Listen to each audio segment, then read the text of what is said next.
Según el artículo 1 de la Declaración Universal de los Derechos Humanos, todos los seres humanos nacen libres e iguales en dignidad y derechos, y dotados como están de razón y conciencia, deben comportarse fraternalmente los unos con los otros. Quien viola este principio está transgrediendo pactos y tratados internacionales. La redacción de estos principios se realizó posterior a la Segunda Guerra Mundial desde la recién creada Organización de Naciones Unidas para proteger al género humano de las barbaries derivadas de los conflictos y regímenes autoritarios que, generalmente, terminan violando los derechos de las personas. A raíz de ello, se firmó en 1948 el primer Convenio de Ginebra, que protegía a los heridos y enfermos de las fuerzas militares en campaña. Luego llegó el segundo Convenio de Ginebra, que resguarda a los heridos, enfermos y náufragos en medio de un conflicto. Posteriormente, en el tercer Convenio de Ginebra, el protocolo protege los derechos humanos de los prisioneros de guerra. Y finalmente, el cuarto instrumento protege a los civiles incluso en territorios ocupados. En los años 90, ya cercano a la promulgación del Estatuto de Roma de la Corte Penal Internacional, se dictaron lo que se llamó el principio de Princeton. El principio de Princeton ampliaron los principios de Nuremberg, también del año 48. Estos principios de Princeton hacían ver pues, que todo aquello que se estaba planteando para cubrir con un solo tribunal mundial, que sería la Corte Penal Internacional, debía expandirse y llevarse a las jurisdicciones locales para que cada estado pudiera perseguir de manera autónoma, pero interdependiente también, es decir, con sus correspondientes desarrollos en cada país, este tipo de jurisdicción, a los fines pues, de poder atacar a estos criminales y no dejar un solo territorio de refugio, no darles, digamos, asilo, no darles ninguna garantía de las que sí se le da al ciudadano común, que puede ser perseguido por criminales de esta naturaleza. El 1 de julio de 2002 entró en vigor el Estatuto de Roma y con él la Corte Penal Internacional. De allí en adelante se dio origen a la justicia y jurisdicción universal. ¿Pero qué significa la jurisdicción o justicia universal? Le permite a los estados iniciar investigaciones y enjuiciamiento contra presuntos autores de delitos, incluidos los crímenes graves comprendidos en el derecho internacional, independientemente de su nacionalidad, de la nacionalidad de la víctima y del lugar donde se hayan cometido los delitos. Es la capacidad que ahora tienen los estados, digamos, la mayoría de los estados, para expandir la competencia de esos tribunales y en consecuencia, obviamente, contener esa competencia, la jurisdicción de una república, de una nación, sobre hechos que puedan ocurrir fuera de su territorio. Un poco el tema ha evolucionado desde un derecho penal territorial, exclusivo dentro de los límites de una nación, para subir hacia la capacidad de poder enjuiciar casos que ocurren inclusive fuera del territorio nacional, pero que afectan un valor universal. Y eso es quizás lo más importante, ¿no? ¿Cuáles son los valores universales que pueden estar contenidos? Los derechos humanos, por ejemplo. Pueden estar contenidos también temas como la corrupción. Entonces, en el campo de los derechos humanos es clásico el caso de la tortura, que es perseguido universalmente. Eso tiene toda una historia, ¿no? Ese es el primer delito que se hizo transfronterizo, por jurisdicción universal, fue el de la esclavitud y la piratería. Y ahora, después de la Segunda Guerra Mundial, y concretamente desde 1948, con la Declaración Universal de los Derechos Humanos, se extendió ese concepto de universalidad de todos los derechos humanos, de todos los seres humanos, o de todas las personas. La jurisdicción universal se aplica generalmente cuando el país donde se cometió el crimen exonera de responsabilidad a sus autores a través de leyes y prácticas de impunidad. En Chile y Argentina, por ejemplo, se dictaron leyes que impedían investigar a autores de delitos calificados como graves por los tratados internacionales.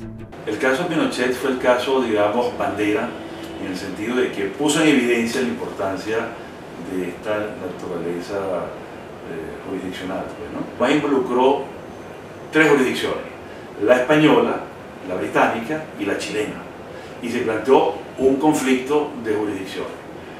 Pinochet estuvo varios meses detenido por una orden cautelar emanada pues del juzgado de instrucción bajo el mandato pues del juez Garzón, y bueno, un tribunal inglés cumplió esa solicitud. Es decir, fue algo totalmente novedoso.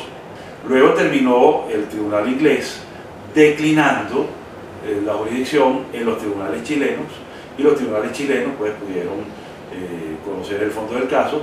Y no solo eso, también, pero date cuenta que hay un tema interesantísimo en esto, que es el tema de la corrupción.